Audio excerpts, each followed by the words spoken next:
Joining us now is Neama Rahmani, who is a former federal prosecutor. Welcome, counselor.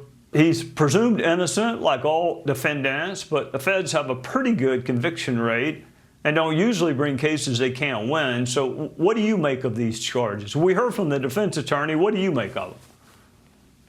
Well, they're very serious charges, like you said, and the feds have the luxury of waiting until they have a bulletproof case before they go to the grand jury to get an indictment. And I think they have a very strong one here. There's plenty of video evidence. Obviously, we've only seen that 2016 video of Diddy beating ex-girlfriend Cassie Ventura. But if you believe U.S. Attorney Damian Williams, there's a lot more. And Cassie herself in her civil lawsuit said that Diddy would record these sex acts. And there's also approximately 50 witnesses that have reportedly testified or met with prosecutors and are willing to testify. So this is going to be a very strong case when it goes to the jury, probably sometime in 2025. All right, the indictment reads pretty similar to me in terms of what Jeffery Epstein was charged with. Let's listen to the assistant U.S. attorney. Combs abused, threatened, and coerced victims to fulfill his sexual desires, protect his reputation, and conceal his conduct. Sean Combs led and participated in a racketeering conspiracy that used the business empire he controlled to carry out criminal activity, including sex trafficking, forced labor, kidnapping, arson, bribery, and the obstruction of justice. All right, so in addition to having young women and girls testify, if they're able to do so, if they're willing to do so, you mentioned videotape. What other kind of evidence would prosecutors want to have access to win this case? Because sometimes it's more difficult when you have a high-profile defendant. Certainly, you can go hire whatever lawyers you want. You don't get a public defender. You get a really, really good private lawyer. So what other evidence would prosecutors be looking for?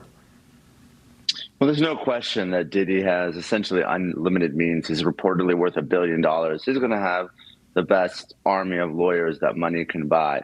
In addition to the video and the victims, 8 or 9 of which have filed civil lawsuits, I expect there to be a lot of witnesses in the case. There's obviously parallels with Jeffrey Epstein and rich and famous people reportedly participating in these sex acts, but there's also similarities with the R. Kelly sex trafficking prosecution. Diddy had an entourage of folks who were helping him set up the lighting, the cameras, even administering IVs after these drug-induced orgies. And those witnesses, even though they worked for Diddy, because they're co-conspirators, I know they're unnamed, they're unindicted, but they're substantively liable for the criminal acts committed in furtherance of the conspiracy. So that means that they helped Diddy. They could be charged with sex trafficking. Now, I'm not saying the feds are going to do that, but they'll have a lot of leverage over them to make sure that they flip and they cooperate against their boss.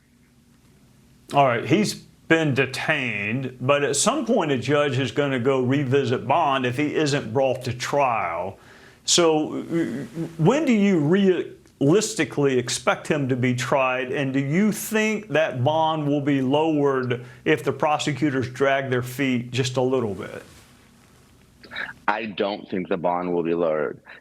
I give the defense an A for creativity. They put up a $50 million bond. Diddy was going to forfeit his cell phone, no internet access. They were going to have 24/7 security outside his home. Any visitors in or out would be logged and reported to the court. They were even going to have cameras running 24/7 in the house that the court could have access to. But we're talking about charges that carry a presumption of detention, drug trafficking, sex trafficking. So if Diddy were released on bond, he would be treated differently than any other criminal defendant. Now, as far as the trial date, of course, he has a right to a speedy trial. He could assert one and push the case to trial within 70 days. But I believe that they're going to designate this as a complex case, and we're going to go to trial well into 2025, maybe even 2026. So the defense is going to need time to prepare a case that's going to be based entirely on cross-examination. They're going to have to argue that this sexual conduct, even though it happened, it was all consensual, and that's going to be an uphill battle. Do you think the feds would be interested? I mean, I hate the practice, but allowing the kingpin to name people who participated but were lower down on the totem pole in an effort to get a 5K 1.1 or some kind of sentence reduction? Well, we were both AUSAs, and you're right. The feds rarely allow the target the head of the snake to cooperate down. But in a case like this, if Diddy did participate in sex acts with rich and famous people, and he's able to bring them to justice, maybe, just maybe, that's something they would consider, because, of course, with Jeffrey Epstein, we know that didn't happen, aside from co-conspirator Ghislaine Maxwell. Counselor Rahmani, thank you so much for joining us, loaning us your expertise. I wish I could pay you for it, but I think your hourly rate's a little steep for me. But I'd love to have you back on as this trial progresses. Oh, thanks. Would love to be back.